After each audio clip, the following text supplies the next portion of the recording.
Kisah akan berfokus pada seorang narapidana yang sudah dinyatakan bebas tepat hari ini, di mana pria yang dipanggil dengan nama driver ini pun nampak terburu-buru seperti sudah tidak sabar untuk segera melakukan sesuatu.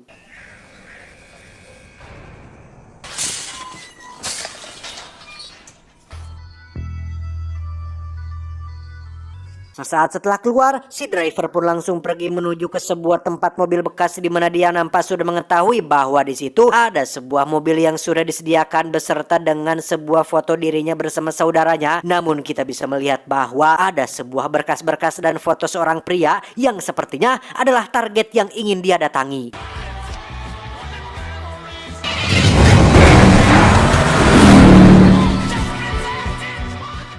Benar saja, si driver pun langsung mendatangi pria itu di sebuah kantor dan membunuhnya tanpa rasa ragu sedikit pun. Bahkan dia sama sekali tidak peduli dengan kamera CCTV yang sedang merekam aksinya tersebut.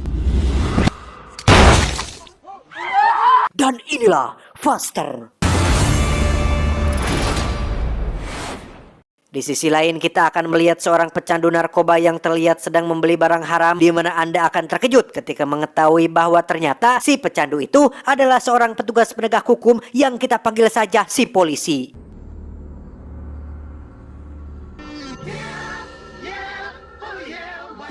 Dengan gaya selengean dan udut di sembarang tempat, si polisi pun mendatangi TKP kasus pembunuhan yang dilakukan si driver tadi, di mana si polisi wanita nampak terkejut ketika mengetahui bahwa dirinya harus bekerja sama dengan si polisi yang reputasinya dikenal sangat buruk sekali. You couldn't have. Just go with the flow, baby. Kembali ke si driver yang mendatangi seorang penyedia jasa pencari identitas, di mana mobil dan nama target yang sudah tersedia tadi siang adalah dilakukan oleh si pria ini. Sesuai kesepakatan, si driver pun memberikan uang yang akan ditukar dengan daftar nama-nama target yang akan si driver bunuh, di mana saat si pria ingin negosiasi ulang harga, si driver pun menolak melakukan hal tersebut.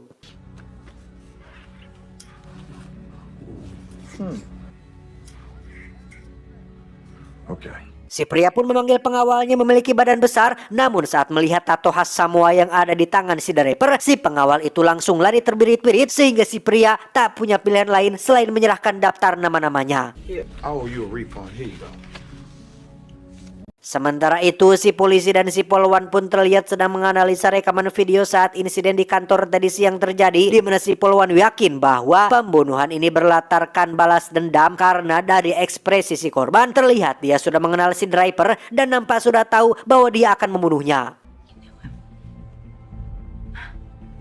Entah sebenci apa driver kepada para target yang nampak seperti bukan orang-orang jahat, karena jika dilihat dari foto dan pekerjaannya, mereka seperti orang baik yang memiliki pekerjaan baik dan kehidupan yang baik. Tapi entahlah, kalau kata Samsul mah jangan melihat sampul dari bukunya. Itu. Di sisi lain, di luar konflik yang sedang terjadi, kita akan melihat seorang pria yang memiliki hobi sebagai pembunuh bayaran, di mana dia biasa melakukan pembunuhan hanya untuk uang $1 saja, karena pada dasarnya dia mencari tantangan untuk mengalahkan rekor seseorang dan mencapai titik tertinggi pada pencapaian dalam hidupnya. Tak lama dia pun mendapat telepon dari The Continental atau perusahaan yang menaungi para pembunuh bayaran, bahwasannya ada seorang klien yang ingin menyewa jasanya untuk membunuh seorang target, yaitu si driver. Is he?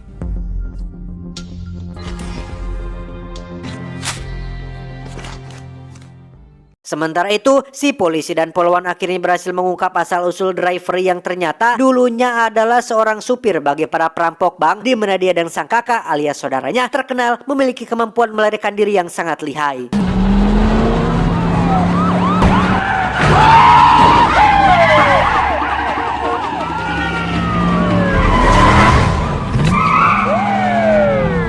Dan sesuatu yang tak terduga terjadi saat mereka disergap oleh kelompok lain, sehingga si kakak harus tewas digorok dan si driver sendiri ditembak dari belakang, tepat di tempurung kepalanya oleh salah satu dari kelompok tersebut.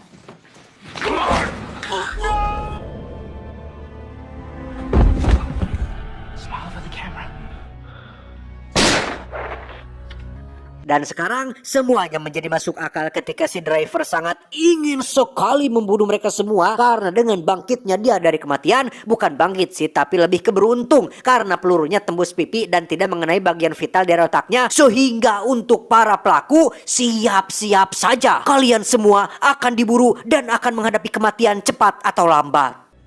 This guy refused to die. Kembali ke si driver yang berhasil menemukan alamat pelaku kedua, yaitu seorang kakek yang ikut terlibat dalam penyergapan di masa lalu, di mana si driver langsung mendobrak masuk rumahnya dan menembak kepalanya tanpa ada basa-basi sedikit pun.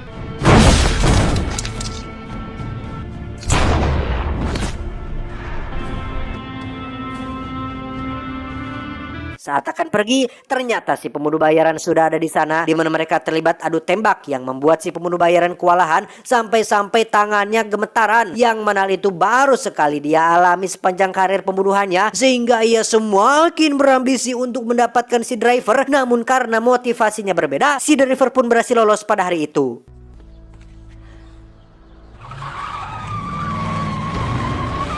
Punked me. No fear, no hesitations, nothing.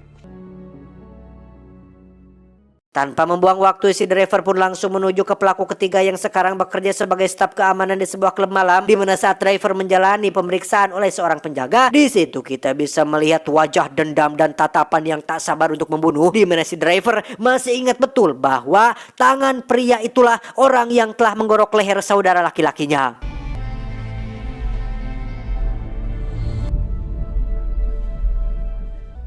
Dengan sebuah tusukan menghancur es, si driver pun mendatanginya di toilet, kemudian menguncinya diri dalam, di mana si driver bisa dengan mudah menikamnya beberapa kali sampai si pelaku ketiga ngegoprak tak berdaya.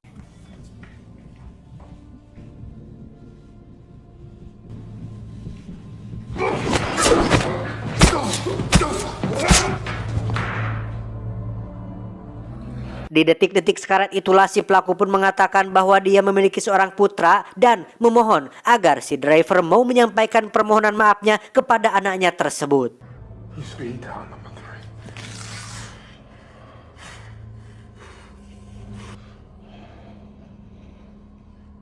Di sisi lain, si pembunuh bayaran terlihat sangat bahagia karena baru saja menikah, di mana dia mengatakan kepada istrinya bahwa dia akan pensiun dari pekerjaan membunuhnya. Tapi karena wajah dan kemampuan si driver terus membayanginya dan menghantui pikirannya, si pembunuh bayaran pun kembali panas dan nekat melakukan pembunuhan sekali lagi hanya untuk bisa menyaingi dan membunuh si driver tersebut.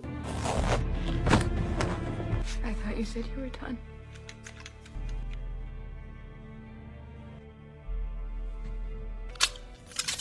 Kembali ke si driver yang sedang dalam perjalanan menuju pelaku keempat, di mana mobilnya tiba-tiba terhenti saat mendengar berita di radio bahwa pelaku ketiga yang tadi dia bunuh ternyata belum meninggal dan sedang dirawat di rumah sakit dengan kondisi kritis, sehingga si driver memutuskan untuk putar balik dan menyelesaikan apa yang sudah dia mulai.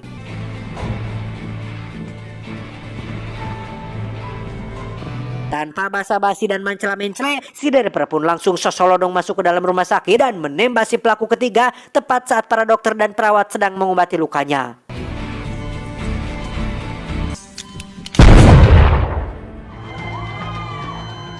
Si polisi yang kebetulan ada di sana pun langsung bergerak ketika mendengar suara tembakan, di mana dia mencoba mengejar si driver ke ruang bawah tanah, tapi tiba-tiba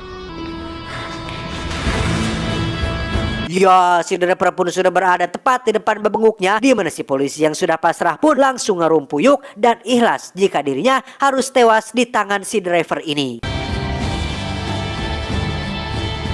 Dan apa yang terjadi? Si driver pun pergi begitu saja saat melihat ada lencana polisi di pinggangnya, sehingga bisa diambil kesimpulan bahwa sebrutal-brutalnya si driver, dia tetap seorang orang yang baik atau pribadi normal yang masih memiliki aturan dan etika dalam membalas dendam. Jangan seperti the high table yang tidak pandang bulu, semua diembat, mau miskin atau kaya. Tapi yang lebih sering sih orang-orang miskin, semua diembat tanpa terkecuali dan tanpa rasa kasihan sedikit pun. Sudah mah haknya diambil, sekarang cari duitnya dipersulit lagi. Cong.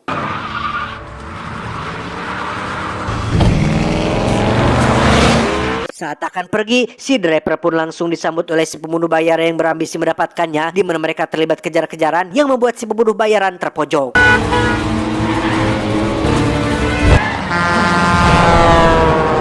Saat ada kesempatan, si driver pun tak menembak orangnya, tetapi ban mobilnya, di mana si pembunuh bayaran justru membalas dengan sebuah tembakan mematikan yang berhasil menyerempet leher dari si driver.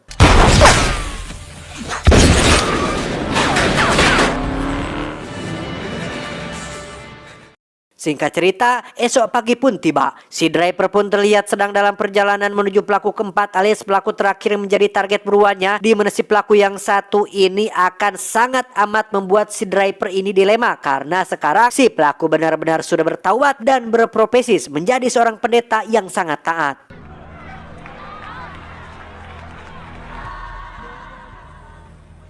Selesai khotbah, si driver pun menemui si pelaku di belakang panggung, di mana saat anak dan istrinya masuk, ia pun meminta mereka untuk pulang duluan karena dirinya masih ada urusan dengan si driver. You go on home now. Let's take a walk. Setelah berjalan keluar agak jauh dari tempat khotbah, si pelaku atau yang sekarang menjadi bapak pendeta pun ikhlas jika memang si driver mau membunuhnya, dan jika memang itu yang terbaik dan membuat si driver menjadi merasa lebih baik, beliau pun pasrah dan menyerahkan semuanya kepada Tuhan. It was there that I gave my life to God. Vengeance and hate. I can't.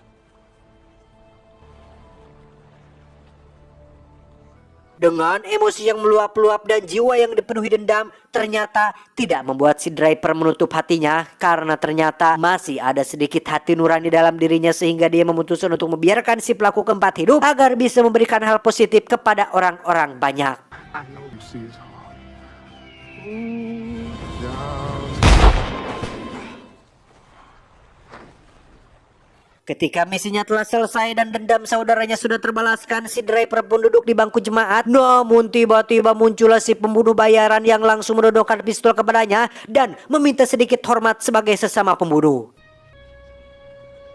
Sporting chance. So I'm starting to think you don't take me very seriously, my friend. A little professional courtesy from a peer. Screw you. Karena si driver tidak memiliki dendam terhadapnya, ia pun terlihat diam, duduk, tenang, tanpa melakukan perlawanan apapun, sehingga hal itu semakin membuat si pembunuh bayaran kesal karena merasa tidak dihargai sebagai seorang pembunuh profesional yang sudah melanglang buana kemana-mana. Saat si pembunuh bayaran akan menembaknya, muncullah si polisi yang datang ke lokasi dan meminta si pembunuh bayaran untuk menurunkan senjatanya, di mana akhirnya terkuaklah fakta yang akan sangat-sangat mengejutkan bahwasannya si polisi lah orang yang telah menyewa si pembunuh bayaran untuk membunuh si driver, dan tiba-tiba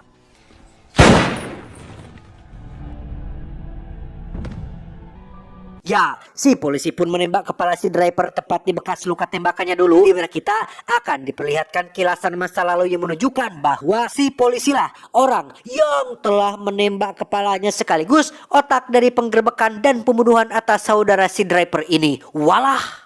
I had to finish what I started. He didn't even know about you. Forgot to pay you. Call it a hobby. Di saat bersamaan kita akan melihat si polwan yang sedang dalam perjalanan menuju ke TKP, di mana dia terkejut saat melihat berkas-berkas yang baru saja ia terima karena di situ terdapat 5 pelaku termasuk si polisi, di mana keempat pelaku itu dulunya adalah para informan yang dikendalikan langsung oleh pihak kepolisian. Go with the flow, my ass. Kembali ke si polisi yang sedang teleponan romantis dengan sang istri, di mana dia mengatakan bahwa dirinya akan segera pulang dan ingin segera melakukan olahraga berkeringat, tapi tiba-tiba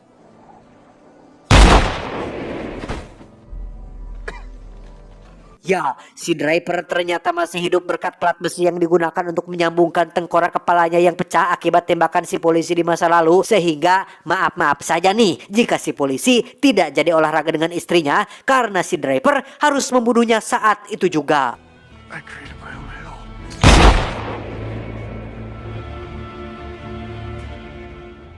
Setelah kejahatan si polisi berhasil terungkap oleh si polwan dan pasukannya yang datang untuk menangkapnya walau terlambat, si pembunuh bayaran sendiri memutuskan untuk berhenti dari pekerjaannya dan hidup bahagia bersama istri tercintanya. Where are you? I'm coming home. Tamat ending yang sedikit memuaskan.